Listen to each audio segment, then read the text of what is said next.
The Women's European Championships is just around the corner, with 16 of Europe's best teams fighting it out for continental glory over 25 days in Switzerland. So who will lift the UEFA Women's Euros for 2025?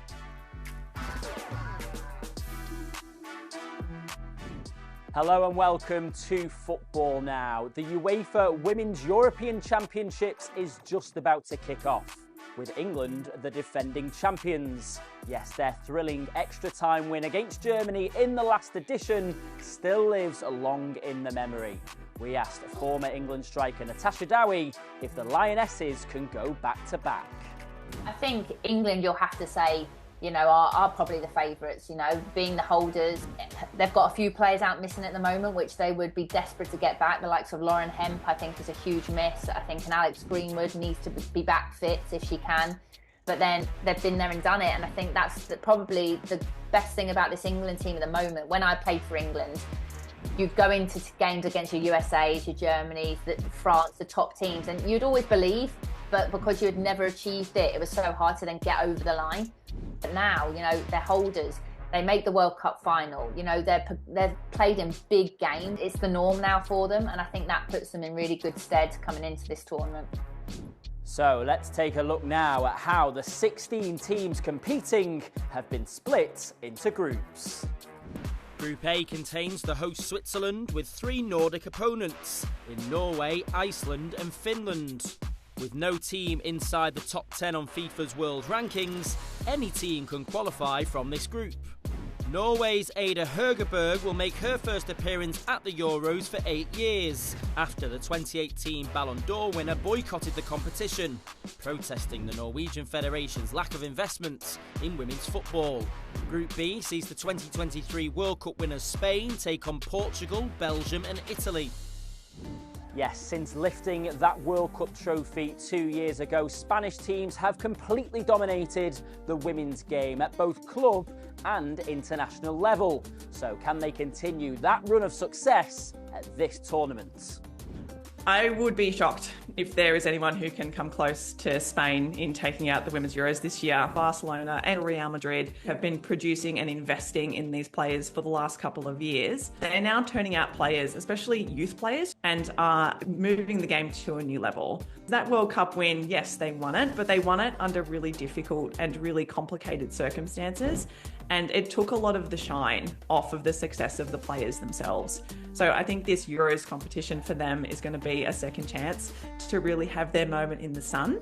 And they will have deserved it because these players are incredible and the system that has produced them is also incredible and deserves to have that kind of attention and celebration for them as well. I hope it's Spain because I love watching them. To the way that they have been playing, coming off the back of their win in the Women's World Cup, it would be a real surprise if they don't go back to back in these major tournaments and take out the Women's Euros as well.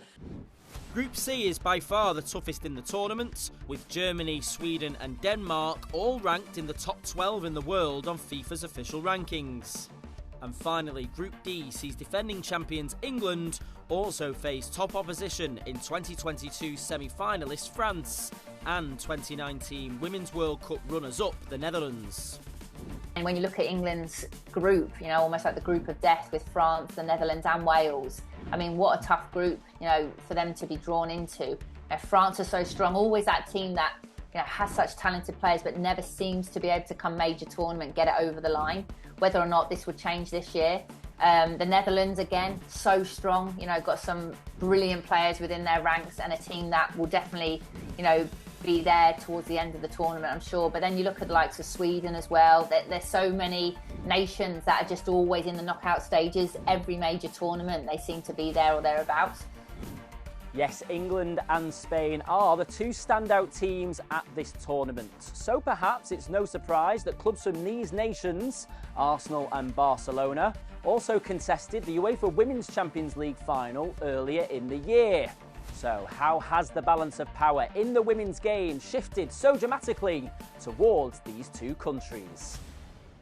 We've seen different nations rise and fall throughout the women's game. In the 90s, it was Asia, particularly China and the United States. Then throughout the 2000s and 2010s, Europe started to come to the table as club football became more prominent. Club football is now the main driver of the women's game. Historically, it's been national teams that have been the main platform for women to develop in football. It's been the place where they get paid the most money, they get the most opportunities. But now club football, it really has become the centre of this universe.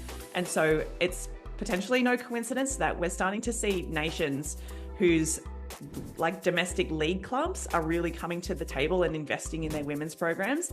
Those are the nations that are now benefiting on the international stage. We want all of these nations to be competing in a healthy fashion against each other. So I hope it's a great tournament. It promises to be the biggest women's Euros ever, but who will be taking home the trophy? Will it be England, Spain, or will another surprise team be the winners? Let us know who you think it's going to be using the hashtag #FootballNow Women's Euros 2025. That's all we've got time for, though, here from the Al Bayt Stadium in Qatar. We'll see you next time. Bye for now.